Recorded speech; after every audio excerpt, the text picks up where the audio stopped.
रामायण जो है ना, ये तो है भैया क्या चीज, एक काव्य है, लेकिन एक्चुअली में रामायण एक लीला है। लीला मतलब समझते हैं, मैच फिक्सिंग। पहले से रामायण में हर चीजें क्या थी, फिक्स थी। लेकिन हमारे देश की शिक्षा व्यवस्था इतनी चौपट कि हमें और आपको समझने का मौका ही नहीं दिया और इसे एक धार्मिक किताब बन के रख दिया। रामायण को अक्सर कहा जाता है राम लीला, देखते हैं ये राम जी की क्या थी, लीला थी। राम जी की क्या थी, लीला। अगर आप इसके छोटे से छोटे चीजों को अगर आप समझेंगे, कोई भी चीज को अगर समझेंगे, छोटे से छोटे चीज को, तो आज के जीवन में आपको बहुत सारी चीजें सीखने को मिलेगी। अच्छा ये बताइए, राजा दशरथ जी की पत्नी थी, वो कौन सी पत्नी थी जिन्होंने रथ में उंगली डाल के उनसे वचन मांगे? कौन थी? कैकेयी। उन्होंने क्या कहा था राजा दशरथ जी ने, कि हम तुम्हें एक वरदान देंगे। बदले में उन्हें क्या कहा कि हम उचित समय आने पर आपसे क्या मांगेंगे, वरदान। याद रखिएगा, आज के जीवन में अगर आप किसी से कमिटमेंट करते हैं तो तुरंत पूरा करवा लीजिएगा। ऐसा मत कहिएगा कि उचित समय आने पे हम तुम्हारे लिए करेंगे, वरना आने वाले समय राजा दशरथ जी की मृत्यु का कारण भी बने थे राम जी का वनवास। कौन बर्दाश्त करेगा वहां पे राम जी का? लक्ष्मण जी को तो वनवास नहीं था, वो तो साथ में चले गए थे, भाई के स्नेह में चले गए थे कि नहीं? तो ये आप इसका ध्यान रखें, ये क्या चीज था, ये आने वाले कलयुग के लोगों को दिखाने के लिए एक प्रेरणा की स्रोत थी। देखिए, आज उन सबको पता था भगवान जी को आने वाले समय में एग्रीमेंट वगैरह बहुत होगा, बिजनेस उजनेस आगे जाएगा, जीएसटी वीएसटी, तो कैसे खुल के थोड़े बोलेंगे कि एग्रीमेंट में ऐसे ऐसे मत करना। वो दिखाया गया था कि इस लीला को समझिए और अपने आने वाले जीवन में 100-200 साल, हजारों साल बाद आप इस जीवन में याद रखिएगा कि अगर आप किसी के प्रति एहसानमंद है तो उसका एहसान तुरंत चुकाइए। उसको अगर फ्यूचर पे टालेंगे तो हो सकता है कि आपको ऐसा जगह आके चोट देगी, फिर आपको भी काम खत्म हो जाएगा यहाँ पे। तो अभी याद रखेंगे, यहाँ पे आप इस रामायण में बहुत सारी चीजों को देखेंगे जो आज के वक्त में आपको अपने जीवन में बहुत काम देंगे। जब लक्ष्मण जी हिरण को ढूंढने गए थे, वो एक क्या किए थे, लक्ष्मण रेखा खींचे थे और सीता जी से क्या कहते कि सीता जी आप इसके बाहर नहीं जाइए। सीता जी कभी नहीं जाती उसके बाहर, कभी नहीं जाती।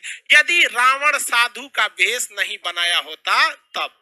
तो ये क्या संदेश देना चाहता है कि हर साधु के वेश में समझा आया हुआ व्यक्ति सन्यासी नहीं होता है। कलयुग के वेश में अगर कोई भी आपका साधु बन के आता है तो हो सकता है कि वो आपके लिए लक्ष्मण रेखा पार कराने के लिए आया है।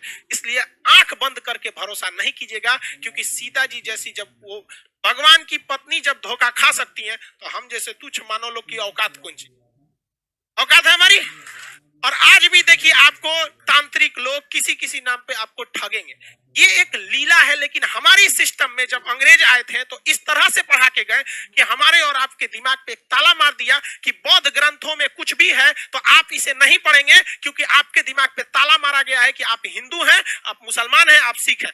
अरे भाई, महात्मा बुद्ध ने कह के गए थे क्या कि हमसे तुमको कोई भी, बौद्ध लोग ही हमसे अपनी तमन्नाओं को मांगना या हमारी मन्नत मांगना, अगर कोई मुस्लिम या हिंदू हमसे कोई प्रार्थना करेगा तो हम पूरा नहीं करेंगे। क्या मर्यादा पुरुषोत्तम राम कहते क्या कि अगर हमसे कोई सच्चे दिल से मुस्लिम अगर हमसे अपनी प्रार्थना करेगा उसने मुसीबत में, तो हम उसकी पूजा नहीं, की प्रार्थना को नहीं सुनेंगे, कहेंगे भाग तू मुस्लिम है, क्या कहेंगे? नहीं। लेकिन हम लोग 200 साल तक अंग्रेजों के गुलाम रहे। देखिए, मुगलों के वक्त में भी हमारी संस्कृति पे आंच आई थी, मुस्लिम शासक के वक्त आई थी, लेकिन उन लोग की सोच दूरदर्शी नहीं थी, वो केवल हमारे सामाजिक क्षति किए। लेकिन जब अंग्रेज का शासन आया ना, मेंटली बर्बाद कर दिया सब, जिसका खामियाजा आज भी हमें भुगतना पड़ता है।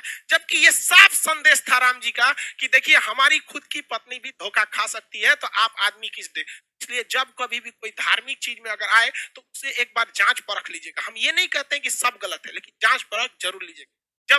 जब लंका में जाया जा रहा था, तो लंका में जब जाने के वक्त में भी देखिएगा, जब वानर लोग पुल बना रहे थे, वानर लोग क्या बना रहे थे, पुल बना रहे थे, तो उसमें गिलहरी भी ईंटा लेके ढोती थी सब। अब गिलहरी की औकातें कितना, इतनी इतनी ईंटा लेके घूम रहे थे, देखो बंदर उठा के फेंक दिया गिलहरी को, क्योंकि भाई यहाँ से डिस्टर्ब करने आई है यहाँ पे। तो राम जी के पास गिरी थी और उसको चोट लग गया। तो राम जी अपने उंगली से ऐसे सहला दिए थे, तो गिलहरी के ना पीठ पर आप देखेंगे ना 3 ठो निशान होता है। गिलहरी के पीठ पर 3 निशान होता है। तो ये कहा गया कि राम जी का ये क्या है, निशान है। और राम जी ने अपने जीवन का सबसे बड़ा उपदेश उस बंदर को बुला के दिए थे, वानरी सेना को, कहते इधर आओ, सबका क्लास लिए थे, चलो सब लोग यहाँ पे मारा कैसे वहां पे। और उन्होंने, राम जी गुस्सियाने वाले नहीं थे, लक्ष्मण जी इतनी भड़कीले टाइप के थे, नाके काट दिए सुपने खा। आज भी हर लड़की किसी भी लड़के को प्रपोज करने से डरती है, क्योंकि उसको याद है ससुरा हमरा एक बार रामायण के समय लक्ष्मण जी काट दिए थे। लड़का डरता है कि कहीं तमाचा मत मार दे, लड़की डरती है नकिए मत काट खैर ये मजाक वाली बात है, इसको सीरियस नहीं ले। तो राम जी ने क्या कहा था कि देखो, मायने ये नहीं रखता है कि तुम कितना किए हो, मायने ये रखता है तुम कितना कर सकते हो। अंदर लोग जो है वानरी सेना, तुम्हारी क्षमता ज्यादा है, तुम बड़े बड़े पत्थर को उठा सकते हो, लेकिन गिलहरी ने उतना बड़ा पत्थर उठाया जितनी इसकी औकात थी। इसलिए अगर कामयाब होना चाहते हो तो ये मत सोचना आज के समय में कि तुमने कितना पढ़ाई किया, बल्कि अपने आप से पूछना कि आज हम कितना पढ़ सकते थे। समझा गया? इसलिए हम आज भी इस गिलहरी को अपने पास रखते हैं। जिस दिन हमको थकान होने लगती है, हम इसको देखते हैं तो राम जी की बात याद आती रहती है कि ये मरा हुआ जिंदा इसमें रहेगा। हमको आज भी जब भी थकान होती है तो हम इसको देखते हैं, याद आती है कि जिंदगी में ये मत सोचना तुमने कितना किया, सोचना कि तुम कितना कर सकते थे। समझ में आया कि नहीं? चलिए अब मेन टाइम पे आते हैं यहाँ पे। तो पहला आपने ये देख लिया, उसके बाद आपने देखा कि लक्ष्मण जी को क्या लग गया था, तीर लग गया था, और शक्ति बाण के नाम से वो तीर था, बहुत खतरनाक, उसमें मंत्र वगैरह था। पहले के समय में तीर खतरनाक नहीं थे, मंत्र खतरनाक थे। उसको कुछ पढ़ के मार देता था रावण वगैरह, मार यहाँ पे। तो आप जरा देखिए, राम जी के अपने भाई को जब तीर लगा था तो राम जी विष्णु भगवान के अवतार थे। एक बार राम जी उस तीर लगे हुए जगह पे हाथ रख देते तो क्या वो जख्म सही नहीं हो जाता? हो जाता कि नहीं? लेकिन राम जी तो भैया ठारे भगवान, उन्हें पता था कि आने वाले कलयुग में बहुत सारे ऐसे तांत्रिक घूमने लगेंगे जो कहेंगे कि मर्यादा पुरुषोत्तम राम ने जो मंत्र पढ़ा था, मैं उसी मंत्र को पढ़ के आपके AK-47 का गोली लगा है साफ कर देंगे, पिछी काटा है साफ कर देंगे, सांप काटा है साफ कर देंगे। इसलिए राम जी अपने भाई को तड़पते हुए छोड़े और कहे हनुमान जी को कि जाइए आप हिमालय से संजीवनी बूटी लाइए, जो हनुमान जी को दिखाता है कि यदि समय रहते अगर आप मेडिकल सुविधा ला सकते। आज के समय में अगर आप देखेंगे, मजाक में सेंस में ना लेंगे तो आज के समय में वो एम्बुलेंस को दर्शाता है।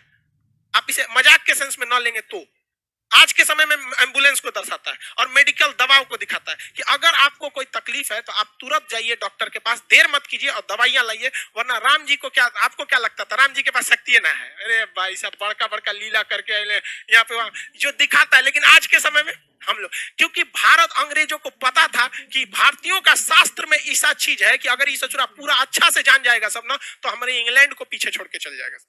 लेकिन उन्होंने इस चीज को दबा दिया, रामायण को केवल किताब रख दिया, न कि उसे केस स्टडी में बता दिया। जबकि हार्वर्ड, ऑक्सफोर्ड जैसी यूनिवर्सिटी में ये सब चीजों को केस स्टडी पे पढ़ाया जाता है कि देखो राम जी ने क्यों नहीं उस चीज को सही किया, क्योंकि इसका 800 साल 200 साल 1000 साल बाद क्या असर पड़ेगा। उस ससुरे हमरे किताब पढ़ के आगे बढ़ गए सब, हम लोग को थरिया थमा दिया, तुम रामायण पे लड़, तुम महाभारत पे लड़, हम हिंदू तुम मुसलमान, तुम सिख तुम ईसाई। लेकिन आज भी हम लोग नहीं समझते इस चीज को, आज भी आप लोग समझ। और दूसरा देखिए, आप आगे हर चीज को अगर आप देखेंगे, बहुत सारा चीज रामायण महाभारत उसमें देखेंगे आप, रावण मारा गया क्यों? अपने भाई को क्या किया था, बता दिया था। जबकि रावण नहीं मारा जाता अगर वो अपने भाई को नहीं बताता कि मेरी नाभि में अमृत। इसलिए ये क्या दर्शाता है? ये यही दर्शाता है कि अगर आप किसी राज को चाहते हैं छुपा लेना, इसका सबसे अच्छा तरीका है कि किसी को न बताएं। क्योंकि अगर आप अपने करीबी को कोई राज बताते हैं तो करीबी का भी कोई ना कोई करीबी होता है। इसलिए अगर आप चाहते हैं तो किसी को ना बताएं, स्पेशली महिला को तो बताइए मत। आप बुरा मानिएगा लेकिन ये चीज हकीकत है। किसी महिला को बताइएगा ना, हाई बात मत बताना, तो अपनी सहेली को बताएगी और उसको भी कहेगी किसी को बताना नहीं, और वो पूरा लॉज पीट देगी, हल्ला, सबको यही बात कहा जाएगा किसी को बताना नहीं। पहले के वक्त में मीडिया नहीं था तो महिलाएं ही मीडिया का काम करती थी। कोई खबर पहुंचाना है, एक दादी को कह दो, पूरा मीडिया का काम है। तो इस चीज को आप समझिए, ये केस स्टडी है। राम जी बड़ा बड़ा लंका जलाया गया, ये हुआ सारा चीज, लेकिन जब वनवास काट के जब वो घर आए तो घर पे आए तो सबको पता है कि सीता जी 83 दिन तक लंका में थी। लेकिन रावण को श्राप भी तो था कि अगर वो सीता जी को गलत नियति से टच भी करता है तो भस्म हो जाएगा, था कि नहीं था? पूरी दुनिया जानती थी कि सीता जी एकदम पवित्र है। लेकिन जब वो अयोध्या पहुंची तो राम जी के लोगों ने सवाल उठा दिया कि सीता जी को अग्नि परीक्षा देनी पड़ी। सवाल उठाया गया था कि नहीं उठाया? तो राम जी कभी नहीं चाहते थे कि वो अपनी पत्नी को, जगत जननी मां सीता को, वो अग्नि परीक्षा में बैठाएं। लेकिन समाज में आकर उन्होंने कहा कि 90% लोग को विश्वास है कि सीता जी क्या है, एकदम पवित्र है। इवन कि अशोक वाटिका में रावण रखा था तो उसके अंदर भी बहुत ज्यादा इंसानियत थी। और कहा भी, मतलब एक रावण के, बहुत से लोग रावण की इंसानियत को भी कहते हैं और कहते भी है कि सीता जी को पवित्र लौटाया गया था। तो ये राम जी की मर्यादा, राम जी की बहादुरी तो थी ही, लेकिन इससे कहीं ज्यादा रावण की इंसानियत भी थी। और जो दशहरा के दिन रावण को जलाते हैं तो एक कोटेशन आता है, ये रावण भी बोलता है, मुझे आग लगाने वालों जरा ये बताओ इस भीड़ में राम कौन है। लेकिन हम लोग दशहरे में उस रावण को जलाते हैं। हकीकत देखिएगा तो उससे नीच और आदमी आज हम लोग बन के बैठे, हम लोग से कहीं ज्यादा इंसानियत उस रावण में था उस वक्त में। लेकिन राम जी अयोध्या आए ना तो 90% लोगों को पता था, 90% लोग खुश थे कि आज हमारे मर्यादा पुरुषोत्तम राम आ गए। लेकिन उस समय भी लोगों की कमी नहीं थी, लोग की कमी उंगली उठाने की नहीं थी, लोगों ने भगवान पर उंगली उठा दिया और भगवान ने सोचा कि चलो ना हम अग्नि परीक्षा दे देंगे। जगत जननी माँ सीता तो पवित्र ही है, अग्नि परीक्षा में क्या हो जाएगा, सफल तो हो ही जाएंगे। हुआ भी वही, माँ सीता अग्नि परीक्षा में बैठी और कहा गया भैया अगर पवित्र रहेंगी तो आग नहीं जला पाएंगी और अब अपवित्र है तो आग जला देगी। क्या सीता जी को आग जला पाई थी? नहीं। लेकिन हुआ क्या उसके बाद, जब सीता जी आई तो रो दी। दुनिया से मतलब नहीं था, ये राम जी आपसे मतलब था। राम जी आपने ही जब हम पे कह दिया अग्नि परीक्षा के लिए तो ये दुनिया मेरे किसी काम के नहीं। वो धरती माँ से जन्मी थी और धरती माँ में समा गई, जो क्या दर्शाता है कि जीवन में आप कितने भी बढ़ जाइएगा लोग आप पे उंगलियां जरूर उठाएंगे। जब राम जी को नहीं छोड़ा लोगों ने उंगली उठाने में तो हमारी और आपकी क्या औकात है। और ये यही बताता है कि राम जी अगर उन 10% लोगों को डांट देते ना, चल भाग यहां से, तो माँ सीता को अग्नि परीक्षा नहीं देनी होती। लव और कुश को छोड़कर माँ सीता कभी नहीं जाती, बचपन में बेचारे रोते रह गए। इसलिए अगर 2 कौड़ी के लोगों को अगर खुश करने के चक्कर में रहेंगे तो आपका अपना जीवन बर्बाद हो जाएगा। राम जी का पूरा परिवार बर्बाद कर दिया इन 2 कौड़ी के लोगों ने यहाँ पर। इसलिए जीवन में याद रखिएगा, जब भी आगे बढ़ेंगे लोग आप पे सवाल, लेकिन हमारे अंग्रेजों ने ये बर्बाद कर दिया। आज किसी मुसलमान को कहिएगा ना रामायण की तुम्हें पाठ सुनाते, नहीं सुनेगा। और इवन कि आपको अगर कोई कुरान की बात सुनाएगा तो आप अगर दूसरे धर्म के तो आप भी नहीं करें। ये कोई किसने ये जहर बोया हमारे अंदर, किसने? हाँ भाई साहब, ये 200 साल जो अंग्रेज गए सब ना, अंग्रेज भाई साहब बहुत दिमाग वाले थे। वो लोग को पता था कि भाई साहब तलवार की ताकत से, देखिए मुगल जब आए थे सब तो वो तलवार से लोगों को काटे थे सब, और अंग्रेज आए सब तो कलम से लोगों को काटा गया। और वो खुद लिख के गए थे, the power of pen is more than the power of sword. कलम की ताकत तलवार से ज्यादा होती है। हमारा वैचारिक नपुंसक बना के चले गए सब अंग्रेज, हमारी शिक्षा व्यवस्था को बर्बाद कर दिया। और इससे लड़ने का काम किया था राजीव दीक्षित ने, और इसमें किसी न किसी की चाल थी जिन्होंने राजीव दीक्षित को आकस्मिक मृत्यु कर दिया और जो हमारी वैचारिकता को एक ग्लोबल लेवल पर ले जा रहे थे। तो खैर आप भी समझते हैं, इस सब चीज में मत पड़िएगा, धार्मिक चीजें गलत होती है, लेकिन हम लोग इसके शिकार हुए हैं, हम लोग को शिकार बनाया गया है ये अंग्रेजों ने। दूसरों को समझ में नहीं आता, धीरे धीरे विकास होगा।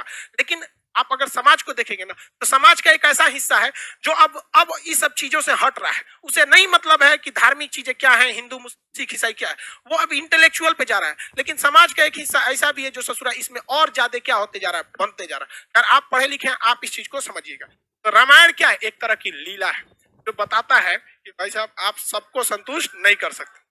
बेहोश हो गया क्या कोई? देखिए बाबू आप ध्यान से समझिए, ऐसा नहीं है, बैठिए। देखिए आप अगर आप पॉलिटिकली देखिएगा तो शायद हम और आप भी अगर प्रधानमंत्री रहेंगे ना तो शायद बहुत मुश्किल हो जाएगा हमारे और आपके करने के लिए, क्योंकि वहां बैठे हुए आप लोग, आप जैसे सोचिए वहां बैठे, आपको बैठने के लिए सीट नहीं मिला है, यहाँ लड़के जमीन पे बैठे हैं, आपकी शिकायत है गेट खोलना, लेकिन सब अपनी शिकायत जानता है, किसी को पता हमारा सामने तकलीफ कौन सी।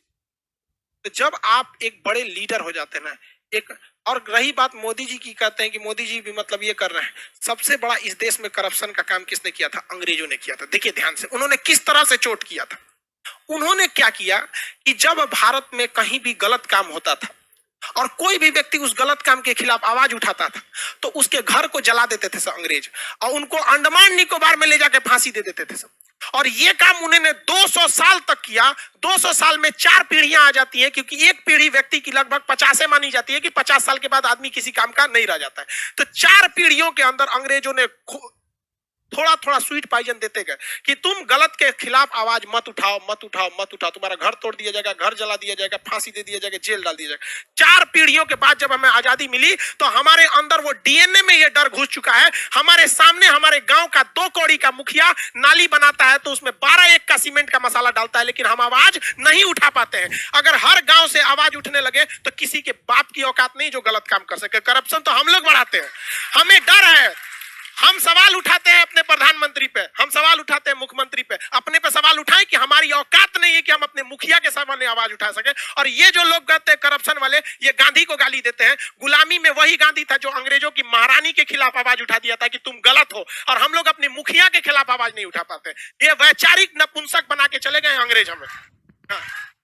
ये हम आप उठा सकते हैं। आपको नहीं पता आपके गांव में ऐसे मुखिया ने गलत काम किया, सड़क का पैसा लूट लिया, आपके सामने लिखा, लेकिन पूछ सकते हैं? नहीं पूछ सकते। आप पूछेंगे क्यों? नरेंद्र मोदी से, क्योंकि पता है कि वो कुछ नहीं कर सकता है। आपको लोकतंत्र में रहते हैं, लेकिन मुखिया के सवाल नहीं पूछ सकते। जानते हैं मुखिया कल को उठवा लेगा आपसे, उठवा लेगा कि नहीं उठा लेगा? आप नीतीश कुमार को गरिया देते हैं क्योंकि जानते हैं कि वो बेचारा, उनको संविधान ने हाथ बांध के रखा है, कुछ नहीं कर सकता। अपने गांव के वार्ड मेंबर को कुछ नहीं कर सकते। उठा लेगा, राते को धो देगा 4 लाठी, शांत दे देगा और सब गांधीगिरी निकल जाएगा वहां। जिस दिन भारत के 120 करोड़ 130 करोड़ लोगों के 260 करोड़ हाथ एक साथ अगर उठ जाए करप्शन के खिलाफ, किसी के बाप की औकात नहीं है जो भारत मां का 1 रुपया लूट के दिखा सके। लेकिन हम लोग क्या कर सकते हैं? हमारे जैसे टीचर ज्यादा जान फड़फड़ाएगा तो मरवा देगा सब ससुरा हमरों को। ज्यादा राजीव दीक्षित भी अंग्रेजों के खिलाफ ऐसे ही उड़ रहे थे। वो 200 साल पहले की चीजों को उठाए थे, हमारे उड़ा देगा सब। यहाँ पहले ही 6-7 गो बम चल चुका है। लेकिन ऐसा नहीं है हमारे। आप देखिए, बम चलने से पहले भी जो मेरी विचारधारा थी और आज भी वही है। हम जितना हो सके अंग्रेजों ने जो जहर दिया था उसको निकालने का हम काम करेंगे।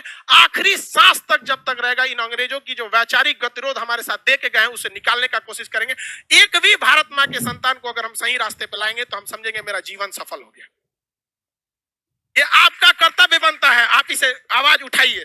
और आज कोई कुछ नहीं कर सकता है यार, कोई कुछ नहीं कर सकता है। अरे भाई, अंग्रेज जब हम लोग लड़ के गुलामी ले लिए, गुलामी से आजादी हो गए, तो मुखिया कौन चीज? लेकिन आप इसके खिलाफ आवाज नहीं उठाते हैं।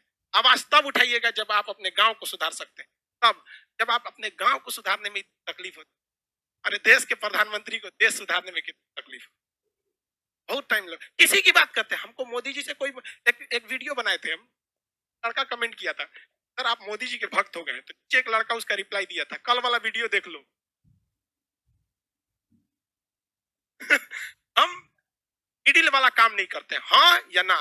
जब जब कोई गलती सरकार से होती है, किसान आंदोलन, चीज, हम सीधा विरोध कर देते हैं। चाहे अगर गलत है तो गलत, सही है तो सही। बीच वाला रास्ता हम अंग्रेज वाला काम नहीं करते हैं। नहीं होता है। आप भी आवाज उठाइए। आप मेरे ख्याल से आप रामायण समझ गए। हाँ, इसको कहानी मत समझिए। क्या है ये? लीला है, समझ आ गया? लीला तो कहते हैं राम लीला।